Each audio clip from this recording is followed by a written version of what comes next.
네, 안녕하세요. 이원재입니다. 관점이 있는 경제 이야기, 이원재 끝내주는 경제 7월 3일 수요일 라이브 시작하겠습니다. 슈퍼엔저 현상이 이어지고 있어요. 그 제가 들어오기 직전에 확인해 보니까 엔화가 지금 너무 떨어져 가지고요. 100엔당 우리 돈으로 850원대까지 떨어졌습니다. 859원 찍었더라고요. 물론 왔다 갔다 조금씩 하지만 엔화 환율이 이렇다는 것은 엔화 가치가 떨어졌다는 거죠. 우리 돈 850 몇 원만 있으면 100엔을 살 수 있다 이렇게 되는 거죠. 그게 떨어질수록 엔화 가치가 떨어지는 거죠. 달러와 유로 기준으로도 최저치예요. 그러다 보니까 요즘 일본에 여행 가는 분들도 많으시고요. 그렇죠. 이게 웬일이냐. 일본 도쿄에 가서 점심 먹었더니 서울 광화문에서 점심 먹은 거에 반밖에 안 하더라. 너무 싸다. 이런 얘기하는 분들 많이 늘어나고 있고요. 그리고 무엇보다도 투자하는 분들 늘어났어요. 엔화에 투자를 하시는 거죠. 엔화에 투자하는 게 무슨 뜻이냐. 자, 들어보세요. 5대 은행에, 시중은행에 엔화 예금 해두신 분들이 늘어나고 있는데요. 지금 자그마치 엔화 예금 잔액이 1조 2천억 엔, 1조 2천억 엔이에요. 그런데 작년 4월 말 수치를 제가 보니까요. 그때가 이렇게 딱 올라가기 직전이었는데 5천억 엔대였어요. 지금 1년 3개월 만에 한 1.5배? 1.5배 가까이 늘어났네요. 엄청나게 늘었어요. 그리고 한 걸음 더 나가서 요즘 도쿄에 꼬마 빌딩 사겠다, 도쿄에 주택 사겠다 이런 분들 나오고 있어요.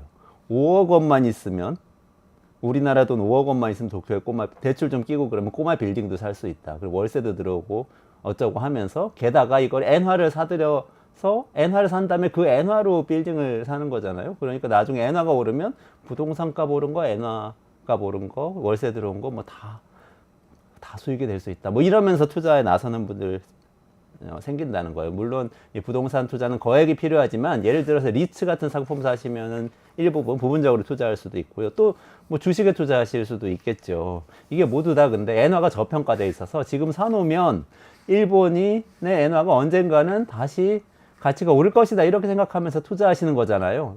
하긴 너무 떨어졌으니까 오르겠지 생각이 드실 수도 있지만, 정말 그럴까요?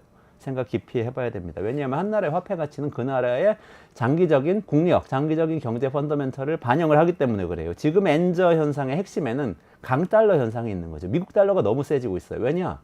미국이 거대한 내수 시장을 가지고 있고, 그리고 미국이 AI 비롯해서 첨단 기술을 해서 굉장히 앞서 나가고 있어요. 그러면서 전 세계 돈을 마치 진공청소기처럼 빨아들이고 있단 말이죠. 그러다 보니까 달러화가 강해지고 있는데, 근데 이 타격을 어디가 가장 많이 받고 있냐? 일본 엔화가 가장 많이 받고 있는 거예요. 모든 나라 통화가 사실은 다 저평가되고 있는 거죠. 달러가 강해지니까 상대적으로 그런 것인데, 그 중에서 엔화가 가장 취약하기 때문에 저평가받는 것이 아닌가? 이게 엔저 현상의 핵심이 아닌가? 이렇게 생각해 보셔야 되는 거예요. 다시 말해서 우리가 이런 질문을 해봐야 되는 거예요. 단기적으로 뭐 약간 시세 차이가 없겠다 이런 투기자들은 상관없어요. 어떻게든 하셔도 좋고요. 근데 장기적으로 내 노후를 생각해서, 아니면 나중에 일본에 가서 살아볼까 이런 생각을 하신다든가 하면서 부동산을 산다거나 이런 장기적인 투자를 하실 경우에는 반드시 이 질문을 하셔야 됩니다. 나는 일본의 미래를 믿는가? 일본의 미래는 밝은 것인가? 꼭 기억해 두세요. 매일 평일 오전 11시에 이원재 끝내주는 경제 라이브 진행하고요. 오늘 라이브 내용 소개해 드리겠습니다. 먼저 대통령 강형욱 대표 사건이 있었죠. 직원들 메신저 들여다봤다고 해서 굉장히 파문이 일었는데요. 홍익영 서울신문 기자 나오셔서요. 잡스 코너에서 사내 메신저, 조금 넓혀서 사내 메신저가 우리의 직업과 조직에 어떤 영향을 끼치는지, 지금 빅브라더 사회가 오는 것인지 아니면 아주 편리한 챗봇 사회가 오는 것인지, 이거 좀 파헤쳐 보려고 하고요. 방금 엔저 현상 말씀드렸는데 여기에 거대한 정치적인 배경이 있습니다. 그 문제 파헤치기 위해서 최고의 전문가 모셨는데요. 성공회대 양기호 교수, 전에 고베 총영사도 지내신 분인데요. 이분 모셔서 슈퍼 엔저 현상의 정치적 의미 살펴보도록 하겠습니다. 네, 그러면 바로 이원재 끝내주는 경제, 직업과 직장의 속살을 파헤치는 잡스 코너 시작하겠습니다. 오늘은 서울신문 홍익영 기자 모시고요. 사내 메신저가 지금 우리 직장과 조직과 직업에 어떤 영향을 끼치고 있는지 한번 살펴보도록 하겠습니다. 네, 홍익영 기자 모시겠습니다. 어서 오세요. 안녕하세요. 안녕하세요. 새로운 스튜디오 어떠세요? 너무 좋은데요. 네. 지금 2주에 한 번씩 계속 오셨지만, 이 스튜디오는 처음이시죠? 예, 되게 스마트하게 잘 꾸미셨네요. 아유, 네. 예. 저희 제작진 박종찬 PD님 비롯해서 제작진이 고생 많이 했습니다. 저요. 네. 오늘 또 이 새로운 스튜디오에서 첫 네. 번째 잡스 방송하시는데 또 아주 뜨거운 얘기를 가지고 오셨어요. 대통령 강용욱 대표의 메신저 뭐 도청 예. 이야기라고 해야 되나? 예, 그렇지 않아도 잡스가 원래 월요일에 하다가 격주 월요일에 하다가 수요일로 바뀌었는데 이거 저희 생각해 주신 건지 강영욱 대표님께서 어제 그 SNS를 다시 시작하셨더라고요. 아. 인스타그램에 이제 글을 올리셨는데 어제 비가 많이 오고 그랬잖아요. 그래서 네. 강아지 사진 올리면서 비 오는데 나가고 싶나 보다 이렇게 하셨어요. 근데 한 최근에 이게 한 2달 정도 된 이슈였는데 강영욱 대표가 회사는 그만하겠다라고 좀 약간 잠정 선언을 하신 건데 계약고는 계속 하고 회사는 이제 안 하겠다 이렇게 지금 선언을 한 게 아닌지 싶습니다. 아, 대통령은 계속하지만 회사는 그만두겠다. 네. 근데 이게 사건이 핵심이 사실은 회사와의 관계였잖아요. 그러니까 네. 처음에는 뭐 직원들 괴롭힘 사건이 있다 이런 뭐 고발이 들어오고 이랬는데 나중에는 많은 부분이 또 본인이 해명도 하시고 그런 다음에 네. 마지막으로 남은 거는 사내 메신저는 그래도 네. 들여다본 건 맞다 이렇게 된 거죠. 그러니까 그 여러 가지 논란이 있다가 말씀 주신 것처럼 결론적으로 깔때기처럼 사내 메신저 문제가 지금 남아 있는 건데요. 그 경과를 잠깐 말씀드리면 네네. 그리고 그 전에 올해 상반기에는 특히 하이브와 어도어 간의 분쟁도 그랬고 보든 컴퍼니가 전현직 직원들과 이 사원과 대표가 이렇게 좀 다툼이 있었던 것도 그렇고 약간 사내 이슈를 갖고 구성원들끼리 붙는 게 많았던 것 같아요. 근데 저희가 이제 잡스 코너를 하는 이유가 우리 경제가 재무적으로 뭐 생산 관리 쪽으로 할 수 있는 건 진짜 다 해봤다. 그래서 이제 남은 기회가 엔저에 투자를 한다든지 아니면 근데 그거는 말씀하신 대로 일본이 어떻게 잘해줘야 되는데 그게 지금 확신이 없다면 그렇다면은 이제 저희가 조직 구성원들 사람들에게 서로 잘해줘야지 이제 우리가 마지막 경제 저력의 효율을 끌어올릴 수 있다. 이런 생각 때문에 저희가 잡스 코너를 매주 주제를 바꿔가면서 하고 있는데요. 사실은 그래서 최근 그 상반기에 나타나는 이슈는 우리가 그래도 좀 봐야 될 곳을 보고 있지 않나라는 생각이 들어서 좀 안도되는 부분도 있습니다. 근데 하이브 어도어만큼 이것도 또 복잡한데요. 사실은 어떤 이제 게시판에서 그 채용 게시판에서 강영욱 씨가 운영하던 보든 컴퍼니의 직원이 거기가 너무 직장 내 괴롭힘이 많았다라면서 여러 사례를 올렸습니다. 뭐 명절 선물을 그 개 배변 봉투에 넣었다라든지 아니면은 감시를 당하고 있다, CCTV가 설치돼 있다 이런 폭로들이 있었어요. 제가 사실은 저희 기획취재부에서 서울신문 기획취재부가 직장 내 괴롭힘을 좀 취재를 하고 있었습니다. 올해가 직장 내 괴롭힘 법이 제정된 지 5년이 되는 해여서 그래서 하고 있었는데 그때마다 느꼈던 것이 이게 되게 맥락이 있는 사건들이다. 그러니까 완전히 나쁜 사람, 완전히 착한 사람이 있다기보다는 직장 생활을 할 때 여러 가지 분쟁들이 아주 극한까지 가는 그 직업 문화가 우리가 좀 잘못되어 있는 부분이 있다라고 생각을 했어요. 그렇지만 그때도 강영욱 씨 회사에 관한 폭로가 나왔을 때 제가 저 대통령 되게 좋아했는데 방송도 많이 봤는데 실망이에요라고 얘기를 하니까 저희 취재원 중에 한 분이 이런 사건은 그렇게 보지 말고 스팟을 보지 말고 맥락을 봐야 된다라고 다시 한번 말씀을 주시더라고요. 그러니까 무슨 말이냐면은 직원들의 폭로가 제가 어느 날 배변 봉투에 든 명절 선물을 받았습니다라는 스팟.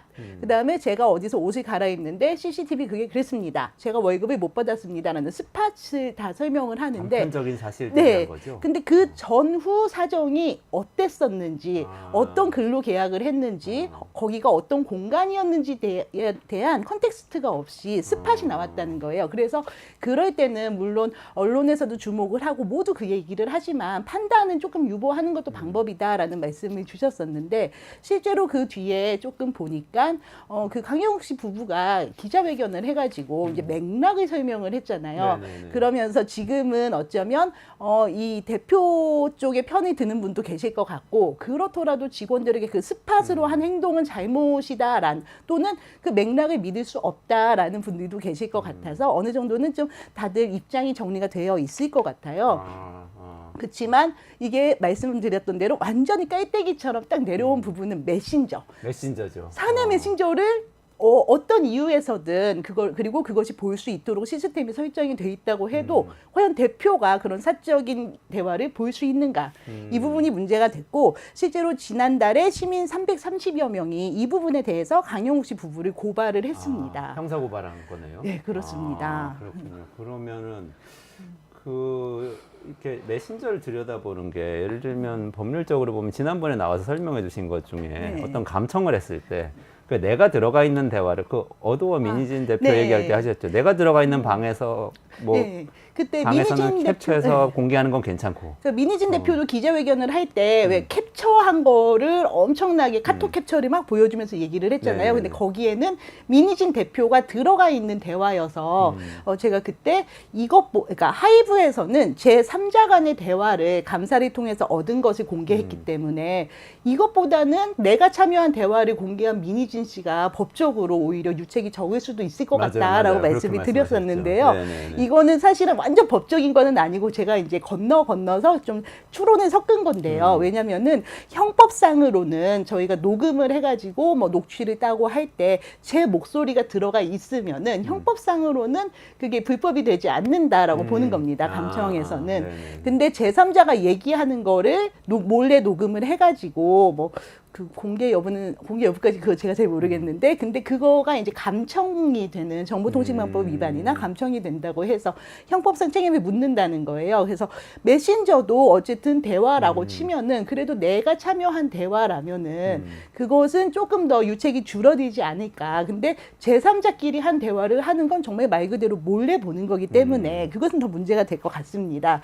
그런데 다만 이번 사건에서는 업무용 메신저잖아요. 그러니까 네네. 카톡처럼 범용 메신저가 아니라 이번에 이 회사에서 쓴 메신저는 네이버웍스라고 하는데 네네네. 기관별로 이 전용 메신저를 쓰는 데가 많은 이유가 기관별로 뭐 재무 관리라든지 회계 관리라든지 인사 관리라든지를 하는 그 OS 프로그램을 쓸 때 또는 사내 메일 같은 거를 쓸 때 메신저 프로그램을 끼워서 서비스로 주는 거죠. 네네네. 예, 이제 그리고 그리고 많은 회사에서 그런 범용 메신저를 못 쓰게 하잖아요. 사내에서 일할 때 외부하고 연락 못 하고 직원들끼리만 연락해라 네. 이런 취지로 네. 그러죠. 그리고 이게 정말 법적으로 매우 강하게 돼 있는 곳이 정부 기관이잖아요. 맞아요, 그래서 맞아요. 정부 기관 같은 경우는 아예 내부망을 따로 쓰고 외부망을 따로 쓰는데 카톡은 외부망에 있으니까 안에서 메신저로 뭐 서류 같은 거 왔다 갔다 하고 지금 부장님 나가셨어요. 뭐 이런 거 살짝 얘기해 줄 때 쓸 수 있는 그 매체로 사내망에 있는 메신저를 쓰잖아요. 네네, 맞아요. 저도 공직 생활할 때 네. 너무 답답했어요. 카카오톡 못 쓰게 해가지고.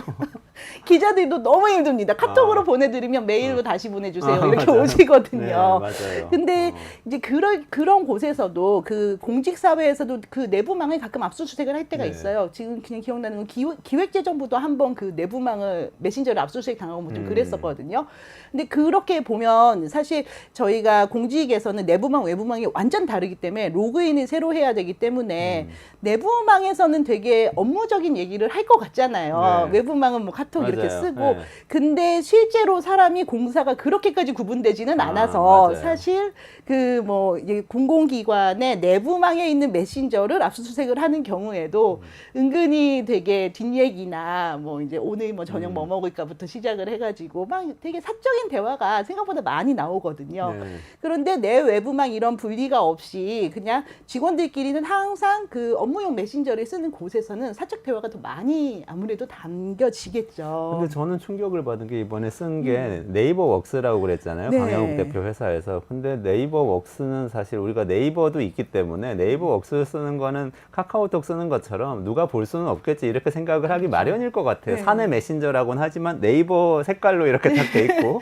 그렇죠. 근데 이거를 허니 사장님이 들여다보신다고 생각하면 그렇죠. 굉장히 그거 상처받을 것 같아요. 저라도. 그것도 이제 그 기자회견에서 밝히신 바에 따르면은 그거를 막 내가 보겠다고 한 게 아니라 내부망에 쭉 보다 보니까 메신저 열람 기록이 전체 메신저 열람 기록이 좀 모여 있었다라는 거잖아요. 그런 거였나요? 네, 그래서 이제 보다 보니까 거기 아들의 이름이 나왔고, 그래서 이제 궁금하니까 더 보다 보니까 사실은 보지 않았으면 더 좋았을 내용, 보면 그냥 기분 나쁜 내용들, 그런 내용들도 많이 보고, 그러다 보니까 그걸 보고 좀 감정적으로 직원들이 대했다. 이제 이 부분에 대해서 얘기를 하셨습니다. 그러면 네이버웍스의 기본 기능에 그 관리자가 볼 수 있는 기능이 있나 봐요? 예, 디폴트 기능이 그렇답니다. 그래서 이번에 이 사실이 알려지기도 하고 또 사람들이 이제 관심이 많아지면서 많은 곳에서 취재도 하고 또 내용도 파악하고 하다 보니까는 이번 사건 덕분에 조사가 된 거죠. 그래서 네이버의 네이버웍스,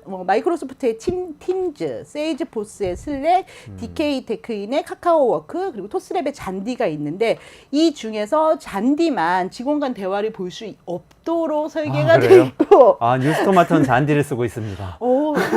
정말 스마트하시네요. 직원을 생각하는 회사인가 봅니다. 네, 그런데 제가 이 기사를 보면서 참 고마운 기사다라고 생각을 하면서도 부질없다라고 생각을 한 거는 왜 그러냐면요.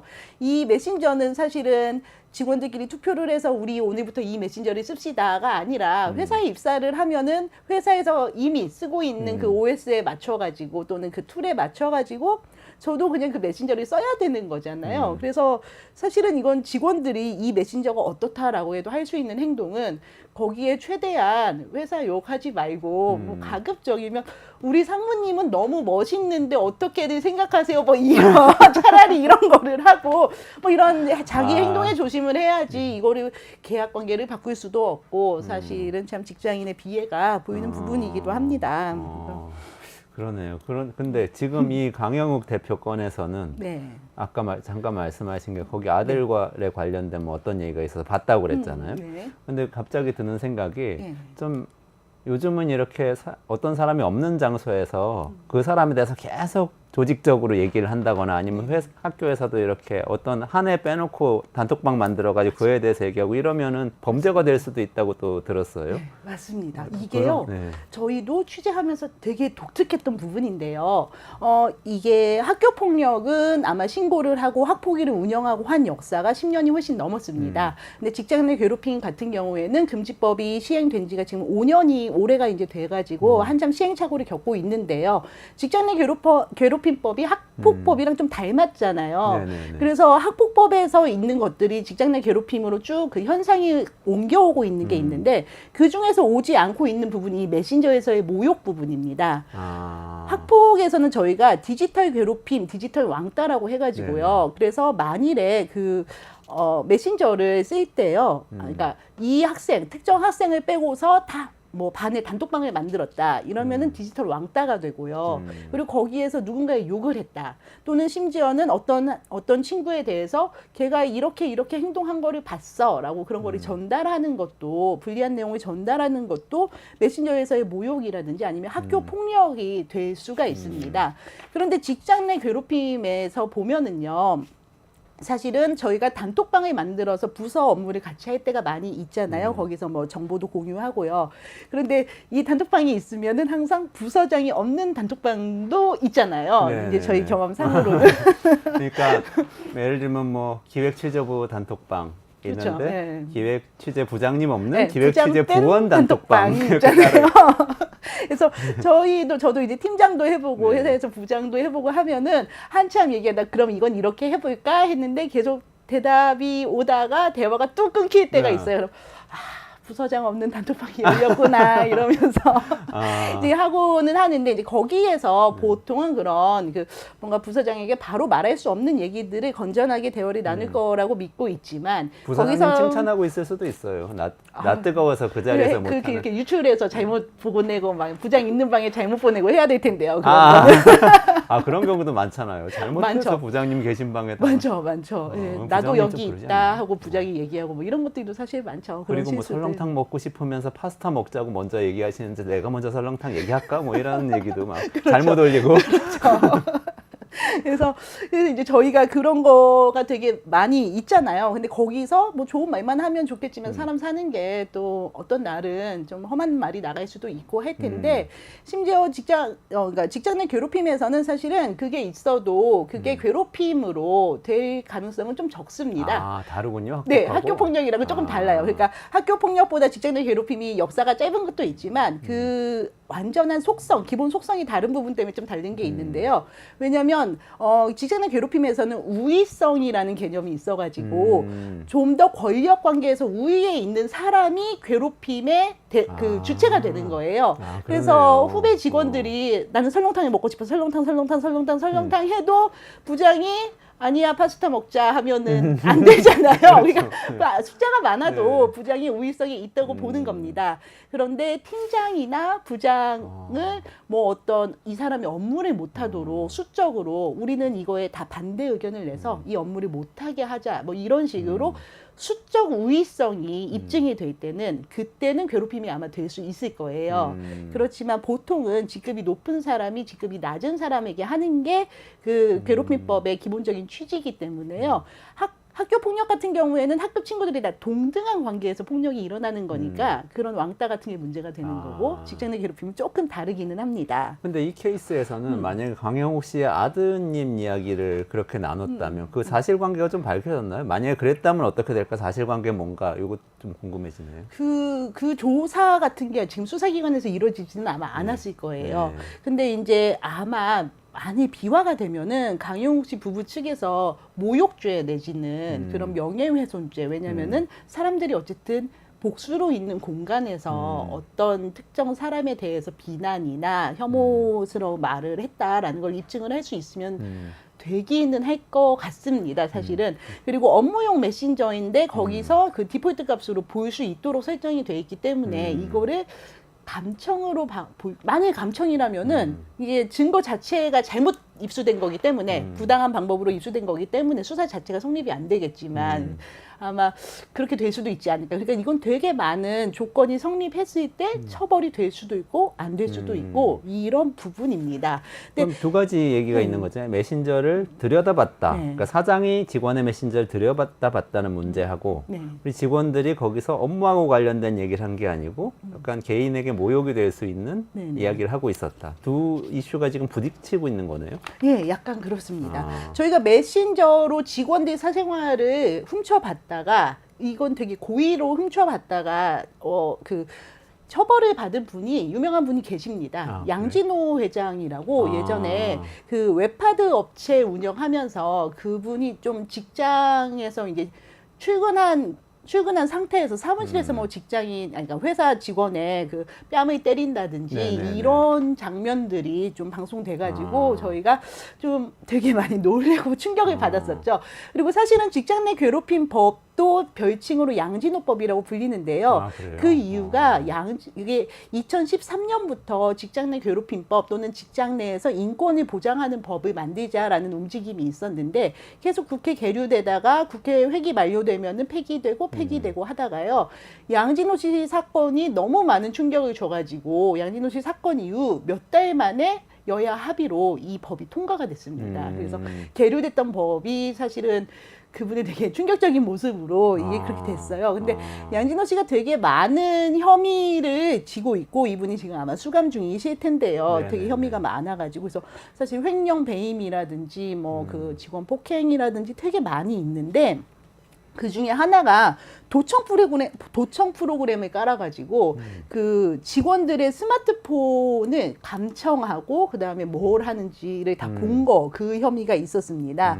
그래서 이분이 2012년부터 직원들이 도청을 하고 이렇게 해서 이분은 그게 2018년 사건이었는데 이분이 적발이 된 게 지금까지도 수감 중이세요. 그러니까 감청이라든지 이런 게 매우 중대한 범죄는 맞습니다. 그러네요. 그럼 사내 메신저를 들여다본 것도 상당히 중대한 범죄가 될 수도 있다. 범죄가 될 수도 있는데 그렇지만 업무상으로 받고 그리고 이것은 업무용 메신저다. 그러니까 그때는 사실 휴대전화 전체를 사용자가 해킹을 한 거니까 이거는 완전한 누가 봐도 범죄인 거고요. 그런데 지금 이것처럼 우리가 업무 편의를 위해서 이거를 한다라는 게 또 있고 또 하나는 그러면은 메신저를 볼 수 있도록 디폴트 값을 설정한 이유가 사실 궁금하잖아요. 어떤 얘기를 하냐면은 직원들이 감사를 하거나 아니면 직원들이 뭔가 좀 불법적인 행동을 하지 않도록 약간 그것을 사후에 좀 볼 수 있도록 하는 조치라고 지금 설명이 되고 있거든요. 그러니까 어쨌든 업무적으로나 아니면은 회사에서는 쓸 이유가 있기는 한 겁니다. 회사에는 그러면 도움이 되는 거예요? 사내 메신저의 그런 사내 메신저를 들여다볼 수 있는 권한을 갖는다는 것. 그게 회사한테는 좋은 건가요?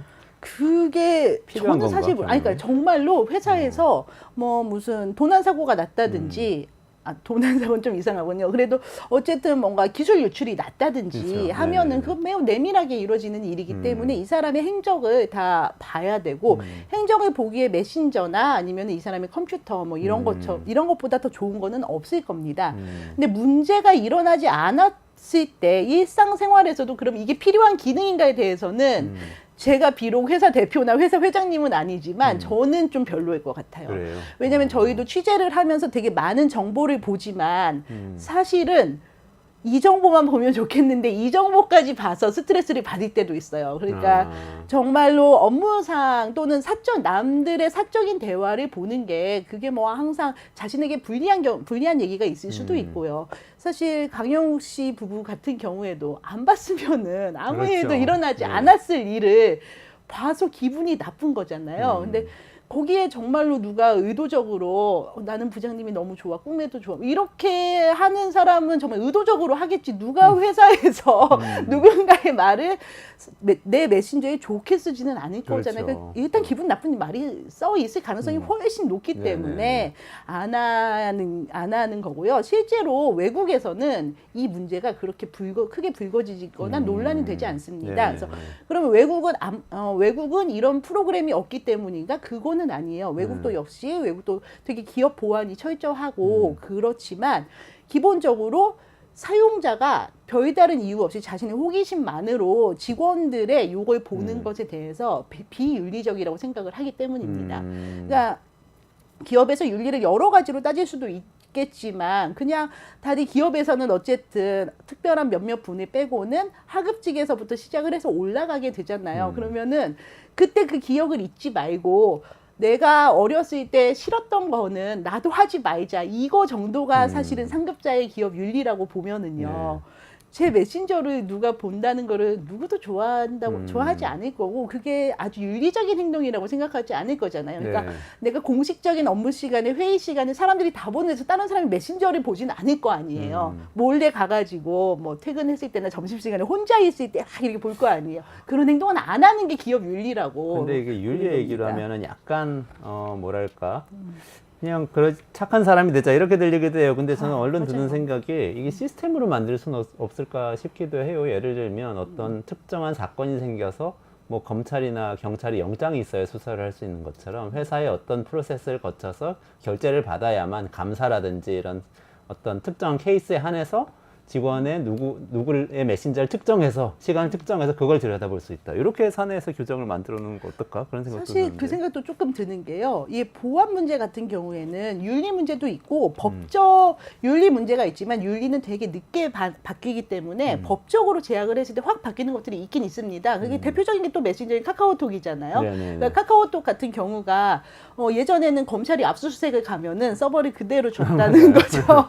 그래서 어떤 범죄자 이거를 아는 분은 카카오톡에 가가지고 그 서버에서 지워달라고 요청하고 그 행동이 이상해가지고 그분의 숨은 범죄가 뭐 밝혀지고 이런 일도 있기는 했는데 이게 문제가 되고 사용자들이 그렇다면 나는 카카오톡을 쓰지는 않겠다라고 하니까 카카오톡이 지금은 그거를 서버 제공을 하지 않습니다. 그러니까 이런 식으로 뭔가 사용자의 단결이라든지 아니면 뭐 법적인 이런 제도로 인해서 사람들이 거기에 관심을 갖게 되면은 일순간에 바뀔 수는 있겠지만요. 근데 역시나 업무용이기 때문에 여기에서 여러 가지 문제가 생길 수 있는 겁니다. 예를 들어서 취업을 하러 들어가는데 거기서 너의 업무용 메신저는 언제든 열어볼 수 있다 라고 있으면 내가 이것 때문에 취업을 안 하겠다라고 X를 쓰기는 그렇죠. 참 어렵거든요. 그래서 이것은 사실은 그런 뭔가 제도적인 개편도 아주 중요한 문제이지만 그 전에 먼저 정말 사용자가 이런 행동을 하는 걸 조금 부끄러워해야 하는 그런 문화 그것도 어렵지만 가야 될 게 같습니다. 그거는 지금은 직원들이 이거 들여다봐도 돼요 하고 합의를 명시적으로 해주면 사실은 들여다보는데 별 문제는 없는 네, 뭐 상태인데 그 기업 합의 자체가 상태니까. 정말 네. 흔쾌한 건지는 알 수 없는 거죠. 예를 들어서 뭐 다 내년도 연봉 계약을 해야 되는데 자 연봉 내년에 15%에 올리는데 네가 메신저 열람 이거를 허용하면은 뭐 3% 더 올려줄게 뭐 이런다면은 거기에서 그때는 또 사람 마음이 그럼 내가 메신저를 조심해서 써야지라고 생각을 하게 될 거고 그렇지만 사람의 일이 또 쓰다 보면 그게 안 되게 될 테고 분쟁이 될 수도 있겠죠. 근데 또 얘기하다 보니까 메신저라는 것 자체가 좀 새로운 문화이고 테크놀로지인데 이거 좀 잘 쓰는 경우는 없어요. 이렇게 감시하는 데만 쓰고 지금 그렇죠. 저도 지금 메신저의 배신이라고 좀 생각이 네. 들었는데 네. 그래서 우리 구시대 메신저를 잠시 치우면은 네. 미래에 멋진 메신저가 지금 오고 있습니다. 아 있어요? 그건 어떤 케이스죠? 사실 저희가 이제 다시 한번 말씀드리자면 네. 저 메신저는 이제 이용자 아니까 직원 입장에서는 조심해야 되고요. 네. 근데 저희가 직원 입장에서 그보다 좀 빨리 알아야 될 내용은요. 지금 생성형 AI 기술이 정말 핫하잖아요. 네네네. 그런데 여기서 놓치면 안 되는 게 기업이 사내 업무에서 사내용 AI 메신저 또는 AI 챗봇을 써가지고 이걸로 업무 효율성을 높이고 또 직원들이 막 잘 말하지 못하는 거, 물어보기 어려운 것들 이런 거를 서로 이렇게 실시간으로 네네. 얘기해주는 그런 챗봇들을 대기업이 중심으로 막 퍼지고 있습니다. 이게. 근데 이게 아. 상당히 업무 효율성을 높이고 그러면서 조직 문화도 개선하는데 좀 도움이 되는 것 같아서 소개하고 싶었습니다. 그게 지금 뭘 물어보면은 자동으로 대답해주는 그런 챗봇인 건가요? 예, 그렇습니다. 그래서 사실은 그냥 선임한테 물어보면은 되고, 그 다음에 뭐 인사팀에 물어보면 되고 할 네네. 일을 뭐 굳이 그렇게 물어보나라고 하지만 이게 조금 애매한 것들을 못 물어봐가지고 문제가 그럴 수 생기는 있죠. 경우들이 그럴 수 있죠. 이거 꽤 되는 물어보면은 거예요. 바보 같을 텐데. 네. 많이 그래서 들고. 근데 그게 또 회사의 실적과 전혀 관계가 없니? 그렇지 않습니다. 제가 막 이 예를 생각을 해왔는데요. 예를 들면 이런 거예요. 유가가 막 올라가고 있어요. 근데 네네네. 제가 직원이고 뭐 한 대리급인데 해외 유가 구매 업무, 해외에서 석유 그 선물 구매 업무를 하는 사람이에요. 근데 유가가 쭉 이러다가 갑자기 유가가 뚝 떨어진 상품이 나올 수도 있잖아요. 근데 그게 새벽 3시에 나왔습니다.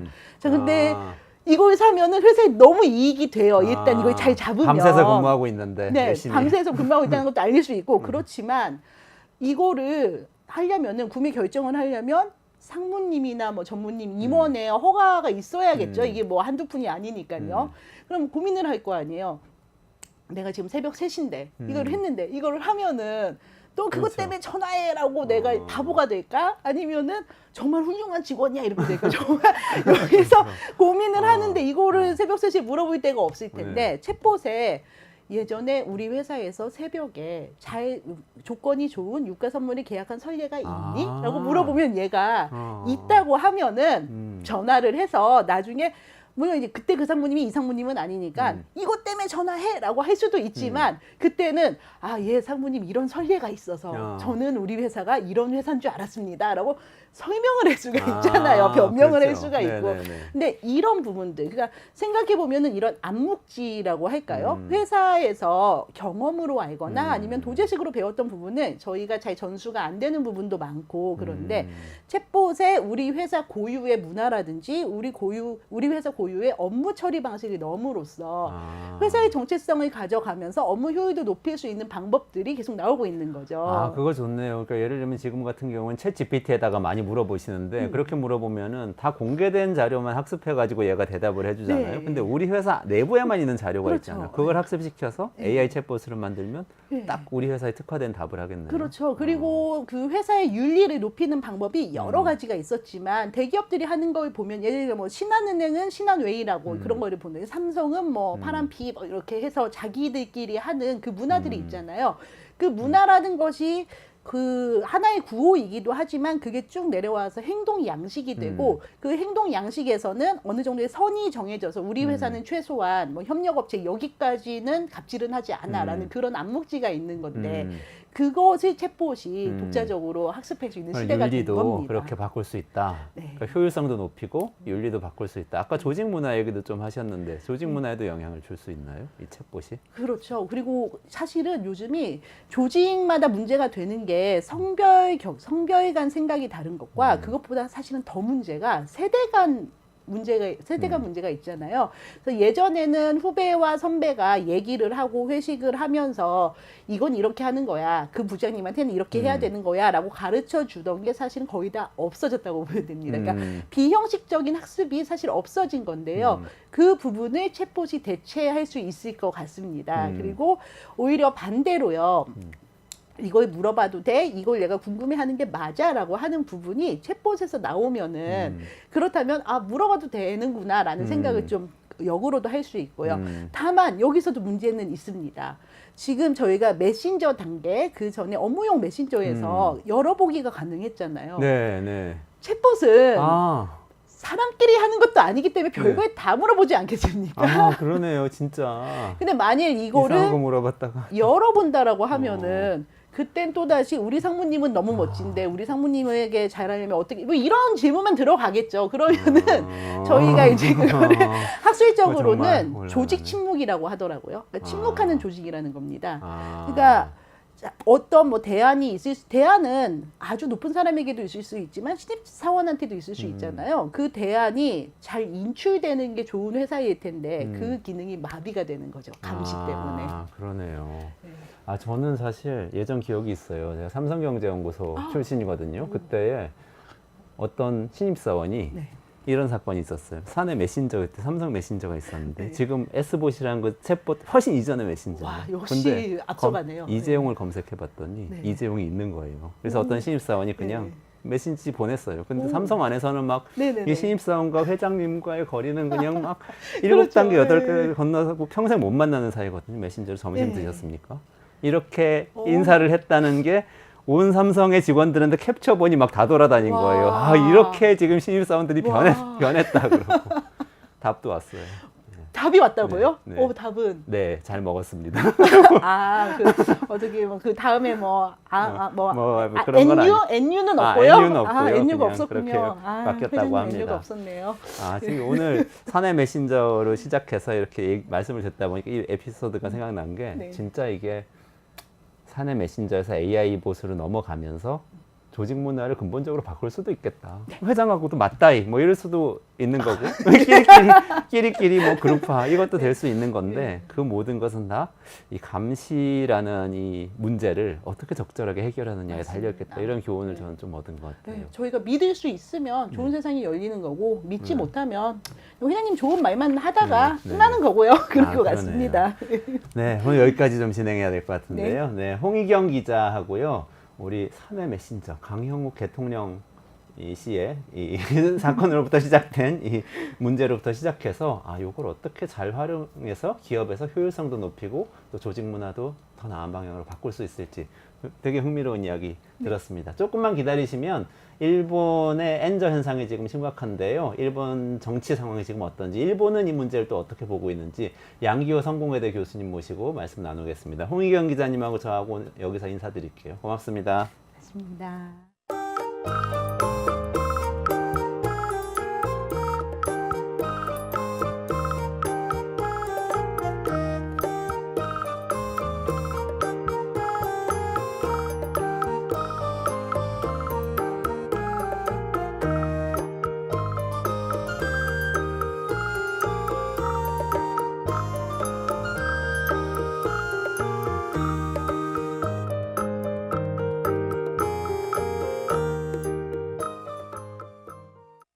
이번에 이제 국회 예산정책처가 발간한 2024년 한국의 재정이라는 보고서를 보시면 우리나라 역사상 초유의 일이 벌어졌다는 걸 확인하셨죠? 지난 2023년 우리나라의 정부 세출이 마이너스를 기록했습니다. 있을 수가 없는 일이죠. 왜냐? 적정 예산을 짜줬는데 세출이 마이너스다. 행정부가 돈을 안 썼다는 이야기잖아요. 그만큼 지금 현재 우리 정부는 재정 긴축에 올인하고 있는 정부고요. 경제 정책이 엉망입니다. 10년 전 대만 같은 꼴을 하고 있죠. 어마어마한 외환 보이고 그리고 엄청 저평가된 환율. 그래서 수출 기업들은 대박 나고 있는데 수입 물가 상승하고 경제는 안 좋은데도 또 이게 워낙 환율이 좋고 특히 수출 대기업에 종사하시는 분들은 얼마나 좋겠어요. 그래서 스스로 대만 젊은이들이 자기 대만을 지옥섬이라고 부르기 시작했어요. 지옥섬이라고. 그랬었던 그 10년 전 대만이랑 지금 정책이 비슷하죠. 금리는 낮게 환율은 높게 수출 기업 먹여 살리면서 내수 경기는 망가지는. 근데 어떡하겠어요. 내수 경기를 망가뜨린 게 정부인데.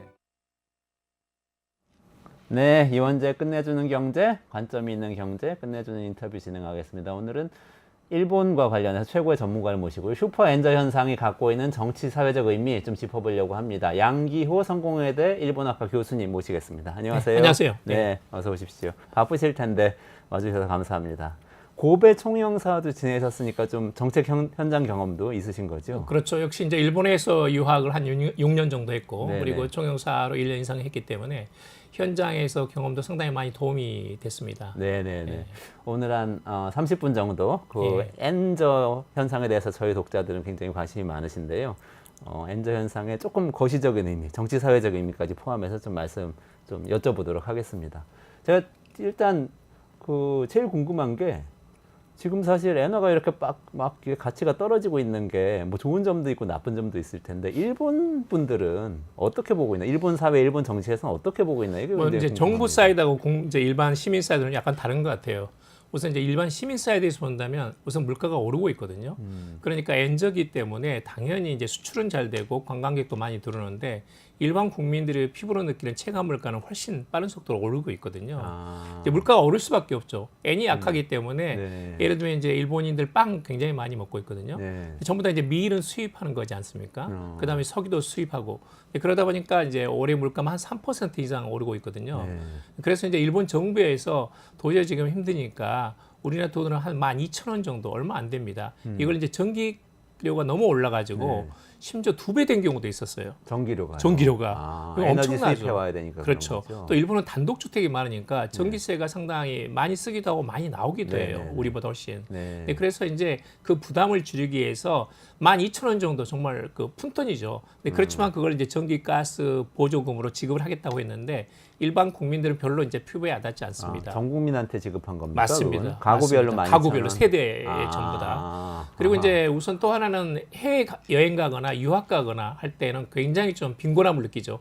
이전에는 정말로 일본 돈이 세가지고 엔고일 때는 상당히 많은 달러 원화를 받았는데 지금 최근에도 제가 일본에서 한국으로 오는 그 일본 교수님을 만났는데 너무 한국 원화가 적어가지고 약간 불만스럽다는 이야기를 하더라고요. 근데 그런 점에서는 일반 국민들은 장점도 있지만 역시 단점이 많은 것 같고 정부로서도 이제 약간 이제 심각성을 느끼고 있어요. 그러니까 오늘 지금 오전 11시에 봤더니 이미 161엔대가 넘었었거든요. 네, 1달러당. 네, 네. 그러니까 이게 지나친 이제 약세죠. 그러니까 이것을 지난 5월 달에 한번 개입을 해가지고 한국 돈으로 무려 86조 원 정도, 일본 엔화로 하면 뭐 한 지금 10조 엔 정도를 투입을 했거든요. 네, 네, 네. 그래서 약간 멈추긴 했는데 다시 지금 엔저 현상이 그대로 지속되고 있는 현상입니다. 아, 그런데 이제 정부 사이드로 본다면 일본 정부로서는 지금 임금이 30년 전하고 똑같아요. 30년 전이 100이었다고 그러면 올해는 105입니다.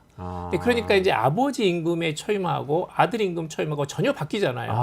근데 약간 지금 임금이 올라가지고 제가 들은 이야기로는 아버지가 아들한테 너가 받은 초봉이 나보다 받은 것보다 조금 더 올랐다. 30년 전에 받은 연봉, 네, 네, 그 연봉의 그 매월 단위로 한다면 그 정도이거든요.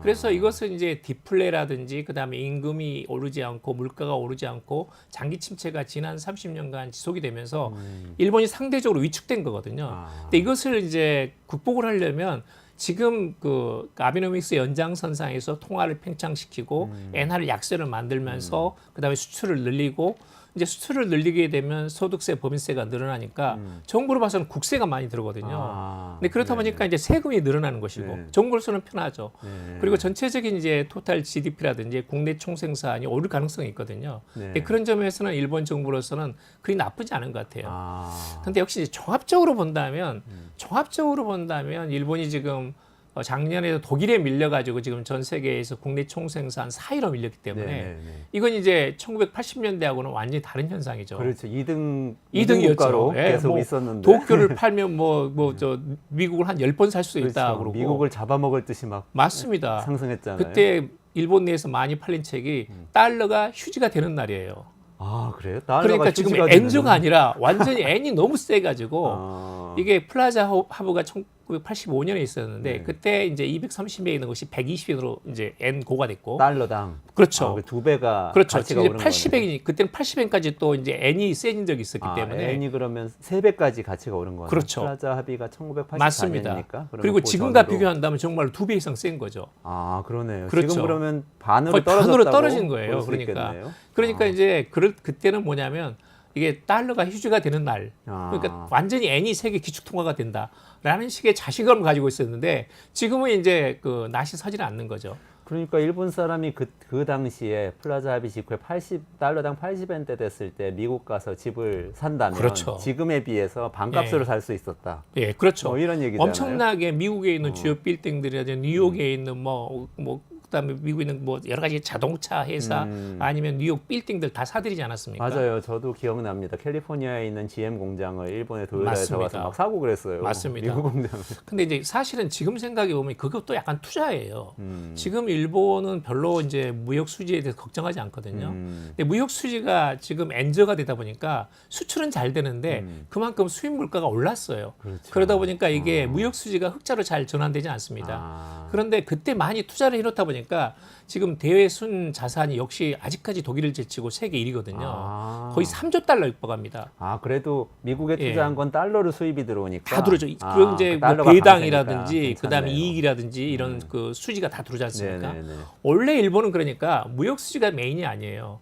기본적으로 해외 투자한 자산하고 그다음에 국채라든지 미국 국채라든지 이런 데서 들어오는 수익이 훨씬 많거든요. 그래서 이제 우리가 보면 자산가네요. 자산가예요. 빌딩주입니다. 빌딩주. 그러네요. 빌딩주예요. 건물주국가. 건물주국가예요. 그러니까 이게 정말 조물주의 건물주 있다는 그게 바로 그 이야기예요. 우리는 이제 무역 수지가 굉장히 높고 전체 총생산에서 45% 이상이 이제 무역 문제거든요. 일본은 그게 아닙니다. 가만히 있어도 돌이 들어오는 구조로 돼 있고 무역에서 약간 적자가 나더라도 그건 뭐 충분히 견뎌낼 수 있는 상황이거든요. 저희가 흔히 갖고 있는 선입견하고 좀 다른데요. 일본 사람들이 이렇게 딱 건물주로 살고 있는 우리나라는 땀 뻘뻘 흘리면서 일해서 막 맞습니다. 물건 만들어서 외국에 수출해가지고 그걸로 그렇죠. 먹고 살아야 되고. 우리가 대순 자산이 지금 5천억 달러거든요. 일본이 3조 달러니까 3조 달러. 6배죠. 6배에서 그러네요. 들어오는 이제 그 배당 수익이 있잖아요. 네네네. 그다음에 여러 가지 투자하는 데서 나오는 것이 있고. 네. 그러니까 무역 수지에서 흑자가 나든 적자 나든 별로 상관하지 않습니다. 근데 우리는 이제 작년 같은 경우에도 무역 적자가 심했으니까 뭐 대일 무역 적자만 해도 뭐 180억 달러, 심지어 대중 무역 적자도 100몇십억 달러 나지 않습니까?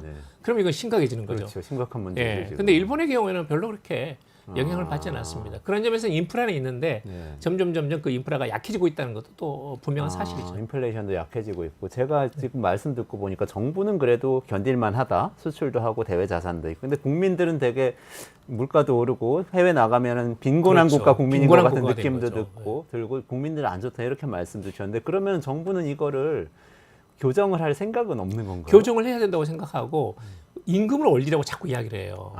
근데 임금을 올리라고 이야기하는데 임금 올리기가 기업으로서는 쉽지 않습니다. 그렇죠. 그러다 보니까 임금을 올리기는 하고 그다음에 시급을 이제 천행. 어떤 우리하고 약간 시스템이 다른데 우리는 전국이 하나인데 일본은 각 도도부현마다 전부 다 약간 시급이 달라요.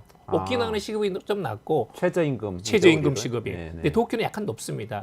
그러니까 지역별로 경제 어떤 사이즈를 전부 다 검토한 다음에 그걸 감안해서 산정을 하고 있거든요. 근데 시급을 올리라고 굉장히 강조를 해요. 그래서 이제 임금으로서 보전하는 것, 인플레가 있다 할지라도 자기 급여가 올라가면 어느 정도 보전이 되는 거죠.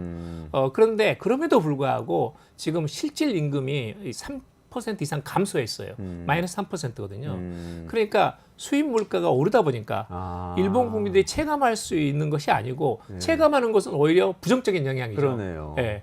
그리고 이제 일본 정부로서는 주가가 오르니까 이것은 이제 어떤 면에서는 국가 체력인 면도 있고 주가가 오르면 거기에 따른 배당 수익이 있기 때문에 일반 국민이나 기업들도 좋아할 거라고 생각하는데 사실은 그렇지가 않습니다. 그렇죠. 왜냐하면 일본 내에서 주가라는 것은 거의 60%는 대부분 다 외국이 가지고 있어요. 외국인이. 그리고 한 20%는 이제 일본의 대기업이라든지 일본 내 국민연금 기금이라든지 이런 데서 가지고 있거든요. 나머지 20%만 소액 투자자들이 갖고 있는 거예요. 우리 같으면 이제 개미들이 갖고 있는 겁니다. 그런데 그 개미들에 대한 그 세금이 또 있어요. 아. 그래서 이제 주식 그 이득에 대한 세금을 좀 줄이는 거 네. 이런 것도 이제 다방면으로 이제 검토를 하면서 이게 뭐 말하자면 최저 시급도 올리고 그다음에 임금도 올리고 그다음에 주가 배당도 좀 올리고 보조금도 뿌리고 하는 걸 여러 가지 검토를 하고 있지만 일반 국민들은 뭐냐 결국은 마이너스 3%였다 실질 임금 그러네요. 감소가 아. 그러니까 이제 기시다 정권이 잘하고 있다라고 생각하냐면 전혀 그렇지 않죠. 아, 지금 지지율이 네. 굉장히 낮다면서요. 낮습니다. 지금 뭐 23%인데 더 떨어질 때는 16%까지. 아. 사실 이 정도면 퇴진해야 됩니다. 그렇죠. 내각제니까 사실은 원내각제니까. 내각 해산해야 예, 의회 해산해야 되는 예, 총선거를 하면 되거든요. 네. 내가 저 퇴진하고 나서. 네. 그런데 보통 일본은 20% 정도면 내각 지지율이 20% 정도면 이건 이제 위험선에 들어간 겁니다. 아. 그렇기 때문에 20% 이하면 언제든지 물러나도 이상하지 않다라거든요.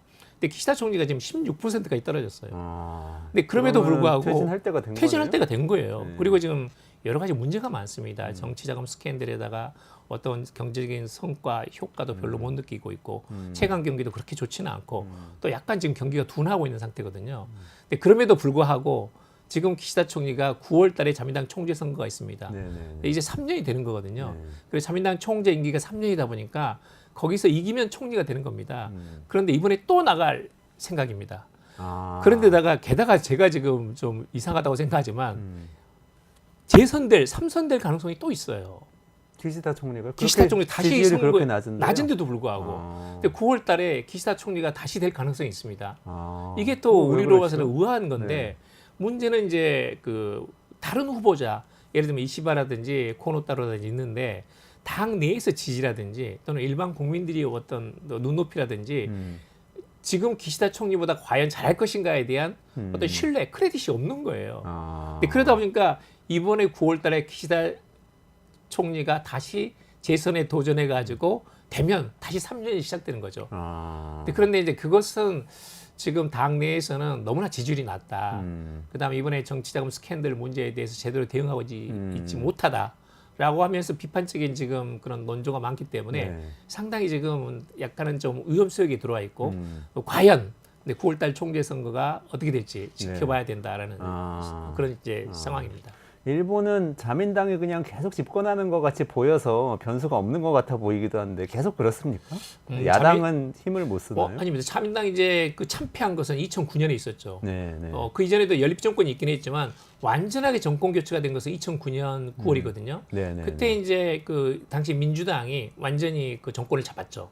3년간 했는데 동일본 대지진 때 이제 정책 실패도 있었고 그 다음에 이제 뭐 주일미군을 둘러싸고 이제 실험 같은 것도 있고 하면서 관료하고 약간 그 정치가들 간의 대립 구도가 있었어요.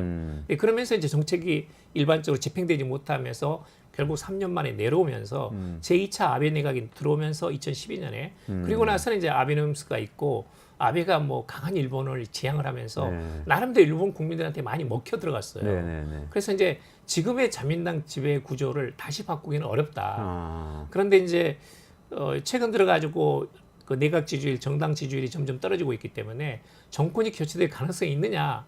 그것은 아니지만 입헌민주당이 연내 총선거가 실시된다면 야당이 상당히 그 약진할 가능성은 있어요. 아, 그래요. 네. 자민당이 좀 위협을 느낄 정도로. 네, 네, 네. 그런 점에서는 지금 좀 지켜봐야 됩니다. 야당이 약진할 수도 있다. 예. 그런 상황이고 지금 말씀을 좀 정리를 해보니까 자 경제적으로 보면요, 이 국민들 실질임금 떨어지고 빈곤한 국가 국민이 된 것 같아서 굉장히 불만은 많다. 내각 그렇죠. 지지율 굉장히 낮다. 그렇지만 정부나 수출 기업은 뭐 그렇게 또 나쁠 거는 없는 상황. 이 엔저 맞습니다. 때문에 그렇게 뭐 나쁠 건 반도체, 없다. 토요타, 자동차 지금 잘 되고 있거든요. 그러니까요. 최대 수익이에요. 말하자면 일본의 지배 계층은 그렇게 그 엔저 현상에 대해서 그렇게 그렇죠. 문제의식이 없을 수도 있는데 네. 국민들은 불만이 많은 딱 이런 상황인데 그렇습니다. 그러면은 이 일본 정부는 엔저 현상을 다시 좀 바꿔보려는 생각은 잘 안 하겠네요. 결국은 어떻습니까? 이제 엔저라는 것은 일본이 금리를 올리든지 네. 아니면 이제 미국이 금리를 낮추든지 하면서 그 간격이 줄여야 되거든요. 금리 차 때문에 그런 금리 차 거니까. 때문에 이건 어쩔 네. 수가 없는 네. 겁니다. 엔이 싸고 달러가 강하면 많은 사람들은 엔을 팔고 달러를 사고 싶어 하거든요. 그렇죠. 그런데 지금 미국의 연준 금리가 5.5%입니다. 네. 일본이 그동안 뭐 10년 가까이 제로 금리 마이너스 금리하다가 작년 들어와서 겨우 제로 금리가 됐거든요. 그 0.0%에서 0.1%이기 때문에 미국과 일본의 금리 차가 한 5.5% 그대로 이어지고 있어요. 그런데 그럼 미국이 이걸 바꿀 생각이 있느냐? 그러면 미국이 달러 약세를 용인하면서 금리를 낮춰야 됩니다. 그런데 이제 미국이 지금 당분간 그럴 생각이었거든요. 단지 이제 트럼프 대통령이 집권 후에 어떻게 될지는 지금 모릅니다. 그 달러 약세를 용인하면서 미국이 너무나 해외 그런 그 무역 적자가 심하기 때문에 달러를 낮춰가지고 무역 적자를 좀 보전하는 그런 것도 검토를 하고 있다고 이야기는 나오고 있지만 네네. 지금 단계에서는 그런 상황은 없거든요.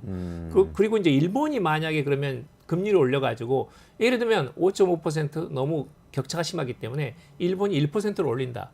그러면 일본 정부가 순수하게 부담해야 될 국채의 이자만 100조 원이에요. 아, 그렇죠. 이 돈은 일본이 없습니다. 국가 이 채무 돈은 비율이 예. 엄청 높죠. 이건 네. 그렇잖아도 지금 경기가 좀 둔화되고 있고 어. 국민들은 세금 때문에 불만이 많은데 세금을 또 올릴 수는 없는데 있는 세금 중에서 네. 또 10조엔을 이자만으로 충당 아. 매년 해야 된다는 것은 엄청난 부담이거든요. 근데 이건 쉽지 않은 거죠. 또. 아, 그러네요. 그러니까 지금 워낙 국채를 많이 발행해 놨기 때문에 금리를 그렇죠. 1%만 올리면 이게 시장에만 영향 주는 게 아니라 예. 정부 재정에 엄청난 영향을 주게 된다. 뿐만 아니라 일본 국민들의 저항도 심합니다. 근데 일본 국민들은 지난 30년간 금리라는 것은 없다라고 생각했거든요. 네. 지난 30년간 제로 금리 아니면 마이너스 금리였기 때문에 누구나 돈을 빌려가지고 집을 살 수도 있고 투자할 수도 있고 얼마든지 할 수 있는 거예요.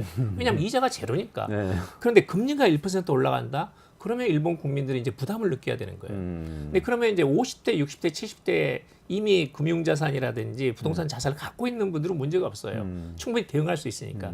그런데 그게 없는 20대, 30대들은 지금 충분하게 자기가 가지고 있는 자산이 없는데 이걸 또 금리를 내가 올린 상태에서 대출을 받아가지고 이 론을 갚아야 된다는 것은 20대, 30대가 상당히 불만을 가질 수밖에 없고 자민당으로서는 이제 차기 총선이라든지 이건 언제 또 참여연 선거도 있고 내년에 지방선 또 이제 내년에 선거가 또 있습니다. 네네네. 그런 경우에는 자민당이 불리해질 수밖에 없죠. 아. 그렇기 때문에 일본 정부의 체력이라든지 또는 네. 정치적인 여러 가지 역학상으로 볼 때 금리를 올리는 게 쉽지 않아요.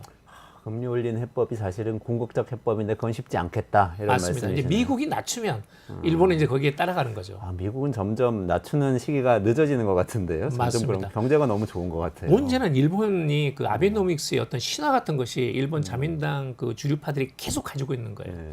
그러니까 지금 디플레가 계속되고 임금이 안 오르고 물가도 안 오르고 하는 것은 최악이라는 거예요. 네. 이러다 보니까 임금이 오르면 새로 혁신, IT라든지 새로 혁신이 나면서 기술 혁신이 일어나면서 그런 고부가 가치 쪽으로 인재가 몰려가는데 그런 현상이 지난 30년간 일본에는 없었던 거예요. 네네네. 한국에도 있었고 미국도 있었고 유럽에도 다 있었습니다. 근데 그러려면 이 디플레 현상을 어떻게든 장기 침체를 끝장을 내야 되는 거예요. 근데 그러려면 아베노믹스가 가지고 있었던 통화를 팽창시키고 엔화를 약세로 만들고 IT라든지 기술 혁신을 해나가는 이 세 가지 화살이 있거든요. 네네. 근데 여기 이 두 가지를 버릴 수가 없어요. 아. 우선 당장 이게 IT라든지 이런 게 나타나는 게 아니거든요. 네네네. 지금 라인 야후 사태 있지 않습니까? 네네.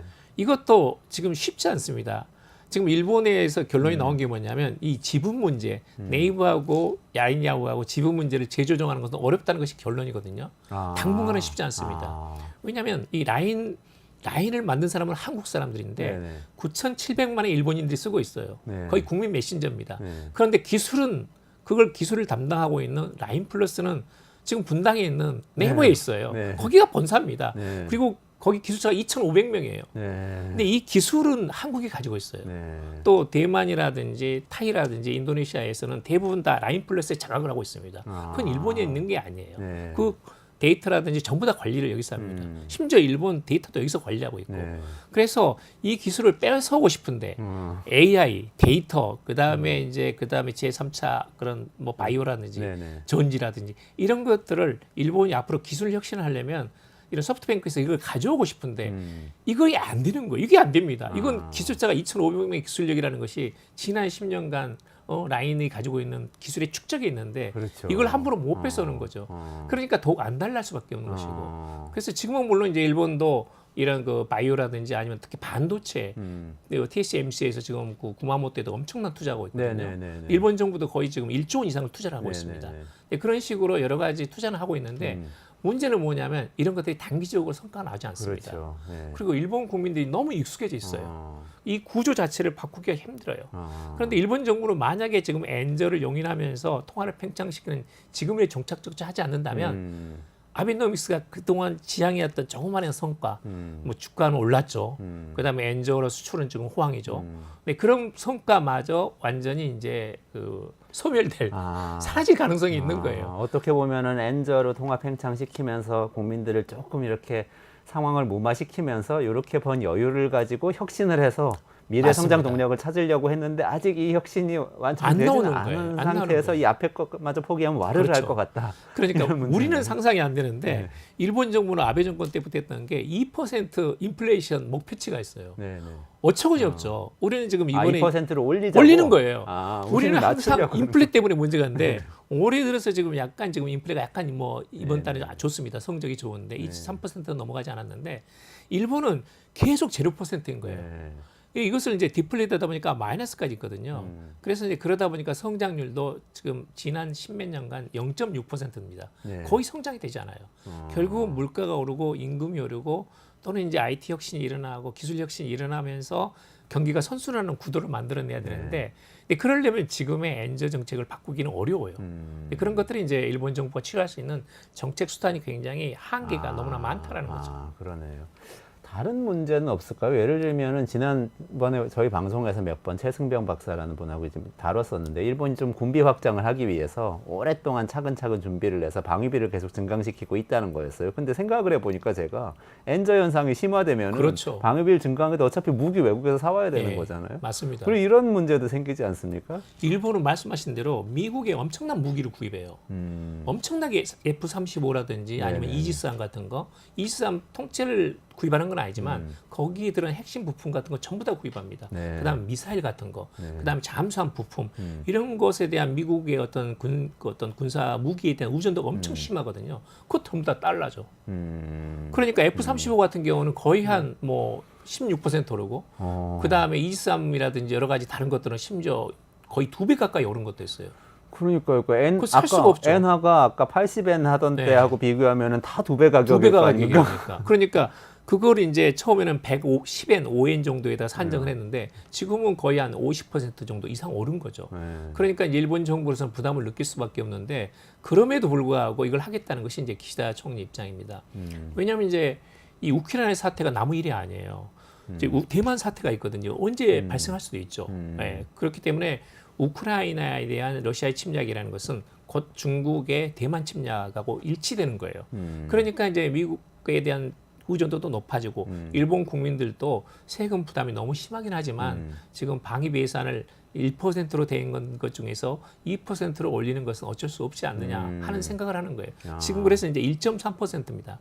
그런데 그러면 이제 야당에서 아니 지금 달러가 이렇게 올랐는데 무슨 재주로 그렇게 당신이 해오느냐 했더니 그건 뭐 소득세도 뭐든 앞으로 검토를 여러 가지 해야겠다라는 말을 하게 되면 그건 지금 총선 앞두고 국민들도 그렇죠. 반발이 일어나죠. 네. 그래서 이제 지금 현재는 여러 가지 제도 내에서 다양한 방안을 검토 중이다라는 식으로만 답변할 수밖에 없어요. 그런데 사실은 어려울 겁니다. 그게 이제 43조엔 정도인데 우리 돈으로 하면 이제 한 400조 원 정도를 앞으로 5년간 투자해가지고 지금의 부족한 여러 가지 이제 미사일이라든지 특히 그 중국과의 어떤 대만 분쟁을 생각했을 때 이런 뭐 다양한 어떤 F-35 그다음에 잠수함 그다음에 대잠 미사일 또는 대함 미사일 또는 뭐 여러 가지 그 심지어 항공모함, 준항공모함 정도 또는 해병대도 돕고도 설치했거든요. 근데 그런 점에서는 다양한 이 대비를 할 수밖에 없고 그런 무기 체계는 전부 다 미국이 의존하고 있거든요. 네네. 그러니까 이제 일본 정부하고 일본 방위상의 고민은 깊어질 수밖에 없는 거죠. 그러면은 결과적으로는 그 돈을 구해와야 된다는 얘기인데 증세를 하거나 아니면 세출해서 뭐 그렇죠. 예를 들면 복지 비용이나 국민들한테 갈 걸 줄이거나 아니면 예. 국채를 더 발행하거나 이렇게 가야 되는 거 맞습니다. 아닙니까? 그런데 사실은 1% 이제 그 나토 북대서양 조약기구에 가입하고 있는 국가들의 표준이 미국이 요구하는 게 2%거든요. 네네네. 국내 총생산의 2%입니다. 그동안 일본은 1%를 지켜왔는데 1% 2%로 국방비를 2배로 늘린다? 방위비 2배? 이거 어렵습니다. 네. 이거 국민들한테 결국은 또 혈세를 뽑아내야 되거든요. 네. 이건 어렵죠. 아. 네, 그러다 보니까 행재정 개혁을 통해 가지고 이렇게 군사를 아주 줄인다든지 재정을 재정을 개혁해서. 행정을 개혁하는 거죠. 재정 개혁하고 네. 다른 데서 손을 끌어온다든지 아니면 심지어 어처구니 없는 게 예산을 이전하고 똑같은 예산인데 방위비 안에 편입시키는 겁니다. 아. 실제로 방위성에서 쓰고 있던 예산인데도 항목을 바꿔가지고 네네네. 방위성 예산으로 다시 둔갑을 시키는 거예요. 아, 그러면서 이제 예산을 좀 뻥튀기 하는 거거든요. 네, 잔기술인데요, 잔기술. 꼼수죠. 꼼수, 장깨죠. 근데 심지어 그런 것까지 지금 일본의 방위성이라든지 재무성 관료들이 고민할 수밖에 없는 지점이거든요. 안 되는 걸 지금 하고 있는 근데 겁니다. 성공할까요? 어떻게 보세요, 교수님? 그래도 방위비 증강에 성공한다 아니면 슈퍼 엔저 때문에 아니에요. 이거 저는 쉽지 않다. 절대 불가능하다. 아, 방위비 증강 예. 자체가 어렵다. 어렵다. 처음부터 이건 엔저하고 상관없이 처음부터 5년간 43조 원을 투입해가지고 일본의 1인당 뭐 국내 총생산의 1%에서 2%를 올린다는 것 자체가 무리한 발상입니다. 아. 불가능한 발상이에요. 아. 그런데 미국이 요구하기도 하고 우크라이나 사태 이후에 일본 정부는 제가 보기로는 국민들의 심리가 불안감을 느끼고 있기 때문에 이 상황에서 헌법 개정은 어렵기 때문에 방위비 증액을 통해 가지고 실질적인 어떤 군사력 행사가 가능한 어떤 군사 대국으로 만든다는 것이 속내에 있는 거예요. 헌법 개정은 어렵거든요. 네네네. 그럼 방위비 수준을 올림으로써 근데 방위비 수준에 대한 올리는 것에 대한 국민들의 터부 반감은 심해요. 일본 국민들은 전쟁을 경험했기 때문에. 그런데 우크라이나 사태, 대만 사태를 이걸 겹치게 보이게 하면서 국민들의 긴장감을 고조시키면서 올릴 수 있을 때 올리자라는 것이 자민당 우파들의 속내다. 저는 그렇게 봐요. 그렇긴 하지만 결과적으로 성공을 못한다면 일종의 헐리우드 액션 같은 식이 되고 게다가 슈퍼 엔저가 계속 된다고 하면은 이게 원래 생각했던 것보다도 더 그렇죠. 실적이 이거 떨어질 수도 떨어지는 있잖아요. 거죠. 그런데 네. 이제 일단은 퍼센트 상으로는 이제 이번 금년도 예산이 1.3%로 올랐거든요. 1%에서 1.3%로 올랐습니다. 네, 그렇기 때문에 심리적인 어떤 허들을 좀 낮추면서 그 마지노선에 대한 국민의 저항 심리를 떨어뜨리는 효과는 있겠죠. 네네. 근데 그것은 장기적으로 봐서는 이게 되든 안 되든 자민당으로 봐서는 유리하다고 보는 거예요. 정치적인 이득을 정치적인 노린 이득이 것이다. 있다고 하는 거죠. 아. 거기에 대한 심리적인 어떤 저항감을 떨어뜨리는 거예요. 제가 보기에는 그 목적이 더 크다고 봅니다. 그런데 어찌됐건 간에 지금 일본으로서는 여러 가지 북한의 핵과 미사일이라든지 그다음에 중국의 해양 진출이라든지 또는 러시아의 어떤 우크라이나 전쟁 사태 이런 것을 보면서는 일본 정부나 국민이나 방위비는 역시 불가피하지 않느냐 올리는 수밖에 없다는 것은 인식은 확산되고 있는 것은 사실이에요. 정서는 그렇다. 네. 그러니까 장기적으로는 그리 갈 수도 있지만 예, 당분간은 어쨌든 어렵습니다. 당분간은 쉽지는 예, 않다. 저는 이런 어렵다고 봅니다. 말씀이시네요. 예.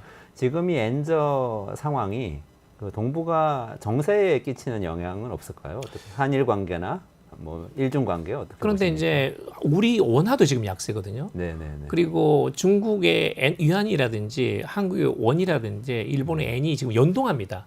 같이 이렇게 떨어지거나 올라가거나 하는 상황이거든요. 근데 그런 점에서는 이제 우리가 좀 불리하죠. 엔저가 지속되게 되면 우리 기업들의 수출을 하게 되더라도 네네. 우리의 자동차, 반도체가 네네. 가성비가 떨어지잖아요. 아니 같은 값이면 일제가 기술력이 좋고 싸다면 이걸 선택하게 되는 거죠. 그러니까 우리로서는 상당히 이제 불리한 것이고 이 상태를 이제 우리도 언제까지 이것을 방관할 수는 없습니다. 그래서 지난번에 이제 한일 간의 착한 대화가 있었는데 한일 공동으로 이 강달러에 대해서 공동 대응을 하자라는 식의 이야기도 있었거든요.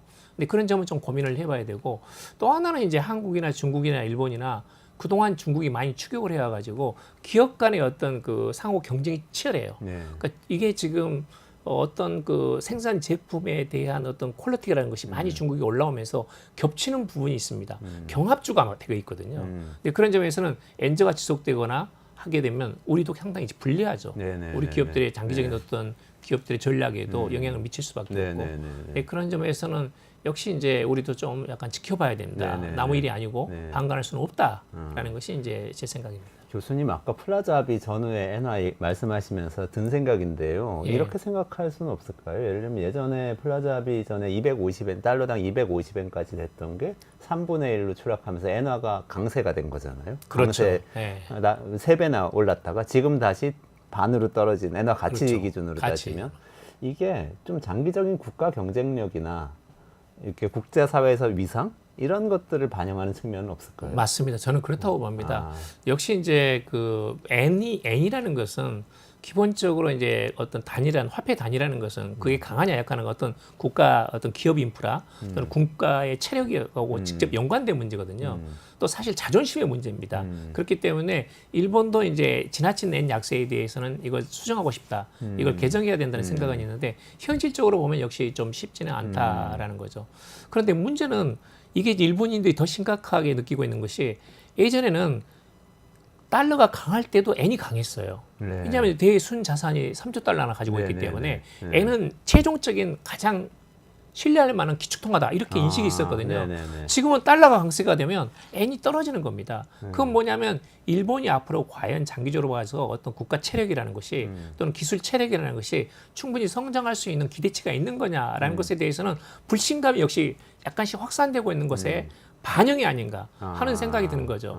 그런 점에서는 이제 역시 엔저라는 것은 지금 이번에도 이제 4.15 작년에 4.15 밀린 일본의 전체 토탈 GNP 국내 네. 총선에서 보듯이 일본 정부나 국민들도 약간은 이제 쇠퇴하는 일본, 네. 추락하는 일본 그 전조가 아닌가 하는 점에서는 상당히 이제 불안해하는 거죠. 예. 그런 이렇게 뭐 화폐 수준이나 국제사회 위상을 미국이 이렇게 좀 정리해 주는 건 아닌가요? 플라자비 이전에 예를 들면 일본이 저렇게 잘 나가는 국가인데 개도국 같은 이 화폐 가치를 가지고 있어. 그럼 이렇게 화폐 가치 올리세요. 그랬다가 지금 다시 좀 아니 그 정도는 아닌 것 같으니까 이렇게 조금 맞습니다. 낮추세요. 이런 분위기는 혹시 아닌가요? 그런 음모론 적은 같기도 너무나 하지만. 많습니다. 그런 그런 적은 그래요? 너무나 많습니다. 전후에 일본하고 독일이 미국을 추격하면서 산업 국가로서 엄청나게 자리를 굳혀오잖아요. 근데 너무 컸다.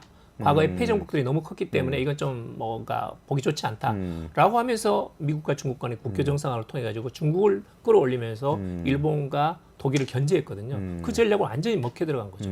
예. 그리고 이제 플라자 합의라는 것은 너무나 지나치게 일본이 컸다라고 본 거예요. 그래서 이제 플라자 합의를 통해서 엔의 가치를 2배로 올리면서 미국과 일본 간의 무역 수지를 적자를 개선하는 것뿐만 아니라 일본 때리기가 있다. 말하자면 일본의 엔 가치를 높이면서 그동안에 미국이 체력을 갖추면서 1980년대라는 것은 미국이 이제 IT라든지 이런 데 집중적으로 성장하는 시대거든요. 그다음에 이제 은행 간의 연합을 통해 가지고 은행의 체력, 전 세계를 지배할 수 있는 금융 지배권, 통제권을 강화시켜 나가는 절호의 시기였어요.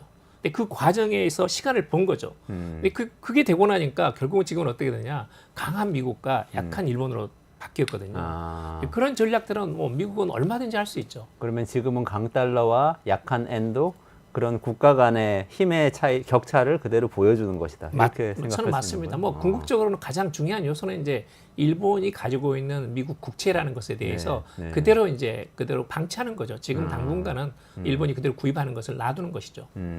그렇군요. 그렇지만 전체적으로 봐서는 미국은 그런 어떤 글로벌 전략 짜는 데서는 천재적인 나라고 뭐 천조국이니까요. 네. 지금은 4등 정도 해라 이런 정도로 딱 갖다 놨다는 말씀이시잖아요. 맞습니다. 어떻게 보면. 알겠습니다. 지금 성공회대 양기호 교수님하고 너무 깊이 있는 이 일본에 대한 분석을 좀 나눴는데 슈퍼 엔저 현상이 왜 일어났는지부터 시작을 했는데 결국에는 정부하고 대기업들은 뭐 그렇게 잃을 게 없지만 일본 국민들은 스스로 빈곤국의 국민이 됐다는 그런 상실감을 느끼고 있다. 그럼에도 불구하고 이 모든 것은 일본의 장기적인 국가의 경쟁력과 체력을 보여주는 것이라서 앞으로 크게 변동할 가능성은 없을 것 같다. 그리 높지 않다. 그리 높지 않다. 네. 네, 뭐 장기적으로 본다면. 네. 알겠습니다. 그렇게 결론을 짓고 오늘은 좀 정리를 해야 될 것 같습니다. 교수님.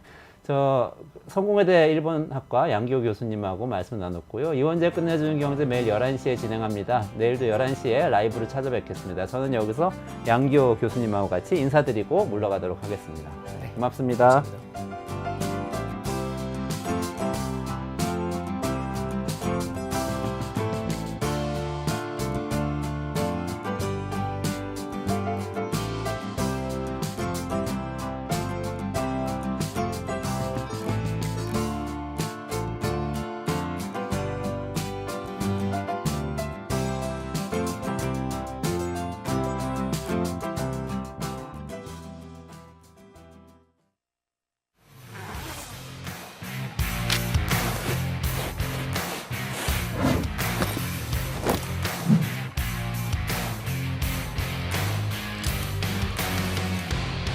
주식 평가 방법이 사용되고 있어요.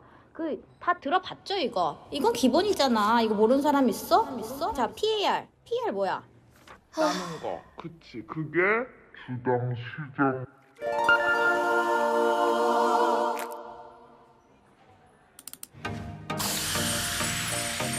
걱정 마세요.